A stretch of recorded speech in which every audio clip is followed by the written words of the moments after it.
No maida no sugar healthy pancake ఏ విధంగా prepare చేసుకోవాలో చూపిస్తాను, చూసేయండి. ముందుగా ఒక మిక్సింగ్ బౌల్ తీసుకొని జల్లెడ పెట్టుకుని 1 కప్పు దాకా గోధుమ ప్లేస్ లో మైదా కూడా యూస్ చేసుకోవచ్చు. 1/2 కప్పు దాకా రాగి పిండిని అండ్ 2 టేబుల్ స్పూన్ల దాకా కోకో పౌడర్ని యాడ్ చేసుకొని ఇదంతా జల్లెడ పెట్టుకొని ఉండలు లేకుండా చూసుకోండి. తర్వాత ఇందులోకి షుగర్ని కానీ బెల్లం కానీ వేసుకోవచ్చు. నేను ఇక్కడ బెల్లం వేసుకున్నాను 3/4 కప్, లేదంటే మీ టేస్ట్కి సరిపడా స్వీట్నెస్ని బట్టి వేసుకోండి. తర్వాత 1/2 టేబుల్ స్పూన్ దాకా బేకింగ్ సోడా, 1/2 టేబుల్ స్పూన్ దాకా baking powder, pinch of salt వేసి కాచి చల్లార్చిన పాలు కొద్దిగా వేసుకుంటూ కన్సిస్టెన్సీని ఈ విధంగా చూపిస్తున్నట్టు విధంగా అడ్జస్ట్ చేసుకోండి. తర్వాత ఫ్లేవర్లెస్ ఆయిల్ని కానీ గీని కానీ వేసుకొని ఇందులోకి బాగా మిక్స్ చేసుకొని బ్యాటర్ అనేది మరీ తిక్కగా మరీ తిన్నగా కాకుండా చూపిస్తున్నట్టుగా విధంగా దోశ బ్యాటర్ లాగా ఉంటే సరిపోతుంది.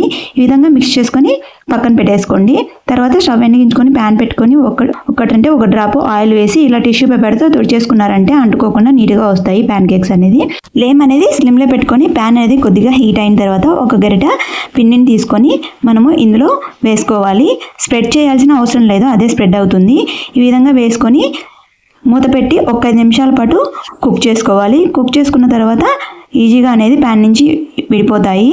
ఈ విధంగా చూపిస్తున్నట్టు విధంగా ఇంకొకసారి ఇంకో పక్క కూడా తిప్పుకొని 1 నిమిషం పాటు వేయించుకొని ఒక ప్లేట్లోకి తీసుకొని పక్కన పెట్టేసుకోండి. ఇదే విధంగా ఎన్ని కావాలంటే అన్ని ప్యాన్ కేక్స్ అనేది రెడీ చేసుకోండి. ఇవి పూర్తిగా చల్లారిన తర్వాత హనీతో కానీ చాక్లెట్ సిరప్స్తో కానీ సర్వ్ చేశారంటే ఎంతో ఇష్టంగా తినే healthy tasty pan cakes ready. Videos like చేసి షేర్ చేసి సబ్స్క్రైబ్ చేసి సపోర్ట్ చేయండి.